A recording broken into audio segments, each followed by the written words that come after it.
Hello friends, exam booster YouTube channel में आपका स्वागत है। हम आज बायोलॉजी के परिचय के बारे में कुछ बताने जा रहे हैं। सब लोग ध्यान से सुनिए। बताइए, जीव विज्ञान के जनक किसे कहा जाता है? अरस्तु को। जंतु विज्ञान का जनक अरस्तु को कहा जाता है। वनस्पति विज्ञान के जनक थियोफ्रेस्टस को बोला जाता है। और चिकित्सा विज्ञान का जनक हिप्पोक्रेटस को बोला जाता है। अब बताइए, जीवों के आधुनिक वर्गीकरण की शुरुआत किसने की थी? कैरोलस लिनियस ने किया था। कब किए थे? 1753 में किए थे। बताइए, द्विजगत प्रणाली की शुरुआत कौन किए थे? लिनियस ने किए थे। लिनियस। ठीक। अब बताइए,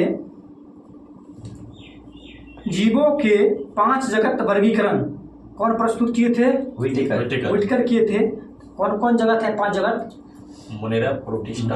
मोनेरा, प्रोटिस्टा, कवक, पादप, जंतु।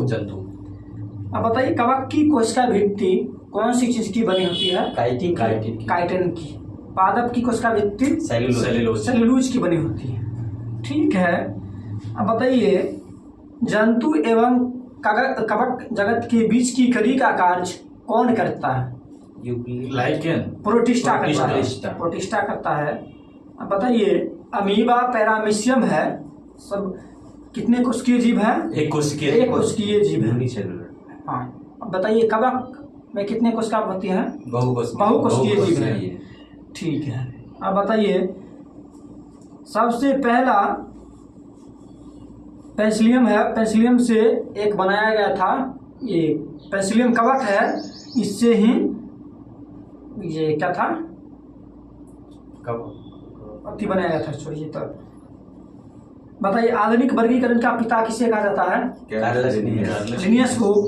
आनुवांशिकी का जनक किसे कहा जाता है?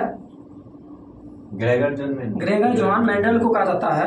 द्विनाम पद्धति का जनक लिनियस को। भारत में हरित क्रांति के जनक किसे माना जाता है? एमएस स्वामीनाथन को हरित क्रांति के जनक किसे माने जाते हैं? पूरा विश्व में नॉर्मन बोरलॉग। अब बताइए, भारतीय पारिस्थितिकी का जनक किसे माना जाता है? रामदेव मिश्रा को। बताइए, टीकाकरण के जनक किसे माना जाता है? एडवर्ड जेनर को। जीवाणु विज्ञान का जनक किसे माना जाता है? लीवेनहॉक को माना जाता है। ठीक है। अब बताइए, कोशिका का अध्ययन क्या कहलाता है? अस्थियों का अध्ययन ऑस्टियोलॉजी। ठीक है। अब बताइए, पैथोलॉजी में किसका अध्ययन किया जाता है? रोग का अध्ययन किया जाता है। रोगों का अध्ययन किया जाता है। मस्तिष्क। ठीक। बताइए, मेमोलॉजी में किसका अध्ययन किया जाता है? स्तनधारी का अध्ययन किया जाता है। सीरोलॉजी में क्या जाता है? एंटीबॉडी का अध्ययन किया जाता है। छिपकली का अध्ययन किया जाता है। हिप्नोलॉजी में सपनों का अध्ययन किया जाता है। ठीक है। त्वचा का। ठीक है। स्किन का किया जाता है। बताइए, माइकोलॉजी में कवक का। ऑर्निथोलॉजी शैवाल का। ठीक है। अब बताइए, इम्यूनोलॉजी में किसका अध्ययन किया जाता है? जंतुओं में प्रतिरोधक क्षमता का अध्ययन किया जाता है। और बताइए आप, हिमेटोलॉजी में किसका अध्ययन किया जाता है? उसके बाद कार्डियोलॉजी में हार्ट का अध्ययन किया जाता है। ठीक है। ठीक। एंटोमोलॉजी में किसका अध्ययन किया जाता है? कीट का। ओफियोलॉजी में सर्प का अध्ययन किया जाता है। ठीक है। नीडोलॉजी में किसका अध्ययन किया जाता है? केचुआ पालन, वर्मी कल्चर। ठीक है। जलीय जीवों का पालन, एक्वा कल्चर। बताइए, विषैले पदार्थों का अध्ययन किसमें किया जाता है? टॉक्सिकोलॉजी। ठीक है। मधुमक्खी के पालन का अध्ययन एपीकल्चर में किया जाता है। अब बताइए। ठीक है। एपीकल्चर में। ठीक है। बताइए, उत्तकों का अध्ययन किसमें किया जाता है? हिस्टोलॉजी। जीव एवं वातावरण के बीच संबंध का अध्ययन किस में किया जाता है? पारिस्थितिकी में किया जाता है, इकोलॉजी में।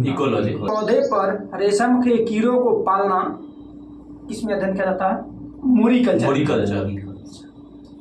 बताइए पुष्पों का अध्ययन किस में किया जाता है? फ्लोरिकल्चर। एंथोलॉजी में। फलों का अध्ययन पोमोलॉजी में। बताइए उद्यानों का अध्ययन हॉर्टिकल्चर में। ठीक है। उत्प्रेरक का अध्ययन उत्प्रेरक का हो गया ना, एंजाइमोलॉजी में। एंजाइमो में क्या जाता है? ये हुआ एक्सोबायोलॉजी में। घास का अध्ययन एग्रो एस्ट्रोलॉजी में। अंगूर की खेती विटीकल्चर। ठीक है। वृक्षारोपण का अध्ययन इसका होगा सिल्वीकल्चर। मानव सौंदर्य का अध्ययन किसमें किया जाता है? गैलोलॉजी। जीव की उत्पत्ति के संबंध में ओपेरियन का सिद्धांत किससे संबंधित है? ज्ञान से संबंधित है, रासायनिक विकास से। ठीक है। अब बताइए जंतु विज्ञान में किसका अध्ययन किया जाता है? जंतु का अध्ययन किया जाता है। ठीक है। वर्गीकरण की मूल इकाई क्या है? जाति।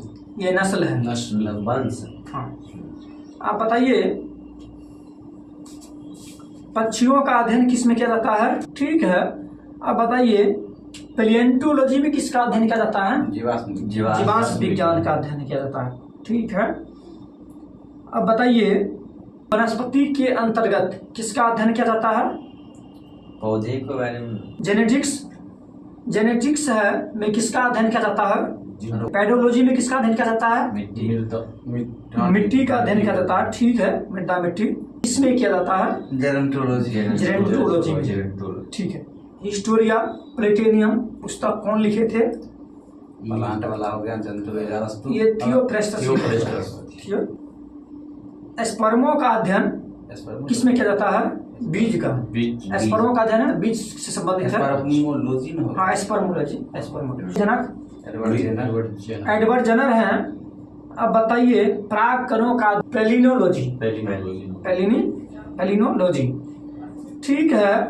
अब बताइए लार में मौजूद अणु को तरल शर्करा पदार्थ में परिवर्तित कर देता है। लार एमाइलेज।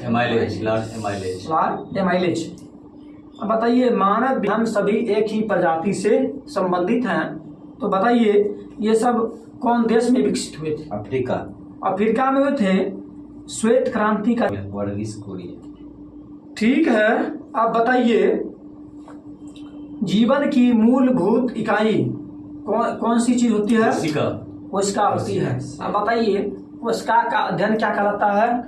साइटोलॉजी। अब बताइए कोशिका विज्ञान के जनक किसे कहे जाते हैं? माने जाते हैं रॉबर्ट हुक ने 1665 में किए थे।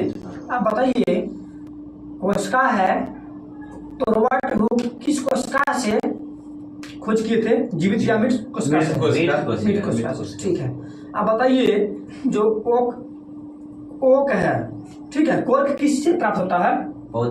पौधे से ओक नामक वृक्ष से प्राप्त होता है। ठीक है। बताइए जीवाणु विज्ञान के जनक कौन माने? बड़ी कोशिका कौन सी चीज की कोशिका है?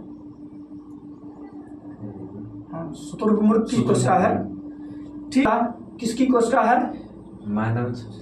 तंत्रिका की है। मानव शरीर में सबसे बड़ी कोशिका कौन सी कोशिका होती है? ये अंडाणु की कोशिका होती है। हाँ। अब बताइए सबसे छोटी कोशिका किसकी होती है? जीवाणु की होती है, माइक्रोप्लाज्म। ठीक है। अब बताइए कोशिका सिद्धांत का प्रतिपादन किसने किया था? स्लाइडेन एंड स्वान ने किए थे।